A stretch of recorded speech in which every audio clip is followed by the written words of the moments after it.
જામનગરમાં પટેલ કોલોની વિસ્તારમાં દૂષિત પાણીથી ત્રસ્ત છે અહીંના રહીશો। છેલ્લા 6 મહિનાથી દૂષિત પાણીની સમસ્યાથી રોગચાળો વકર્યો હોવાનો પણ આરોપ મૂકવામાં આવ્યો છે। દુર્ગંધયુક્ત અને દૂષિત પાણીનું વિતરણ થતાં રહીશોમાં રોષનો માહોલ છે। સ્થાનિકો બહારથી પાણી મંગાવવા મજબૂર થયા છે। રજૂઆતો છતાં આ સમસ્યાનો ઉકેલ ન આવ્યો હોવાનો આરોપ સ્થાનિકોએ મૂક્યો છે।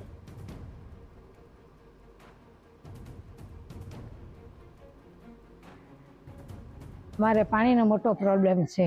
ગંદુ પાણી આવે છે। અમે અરજી બી આપી, કોઈ કંઈ પગલાં લેતું નથી। એટલે હવે કંઈ પાણી માટે કંઈક કરો તો સારું। કેટલું બહારથી પાણી લાવીને અમારે પીવું? હું કિડની પેશન્ટ છું, પછી અમારી કિડનીને કોઈ નુકસાન થશે, કોણ જવાબદાર રહેશે? કે સતત દૂષિત પાણીની સમસ્યાથી લોકોના આરોગ્ય પર અસર પડી રહી છે, જેના કારણે સ્થાનિકો બહારથી પાણી મંગાવવા મજબૂર છે।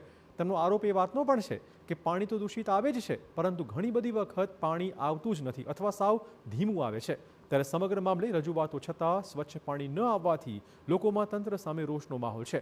ત્યારે પીવાનું ચોખ્ખું પાણી આવે અને લાંબો સમય સુધી પાણી વિતરણ થાય તેવી પણ સ્થાનિકોની માંગણી છે। સ્ટેન્ડવાળા માણસો આવે છે, નાના બાળકો અહીંયા રહે છે, તો બધા માંદા પડશે તો કેવી રીતે થશે? પીવાનું પાણીનું શું કરવાનું? અમારે બોટલ કેટલા દિવસ લેવાની પછી?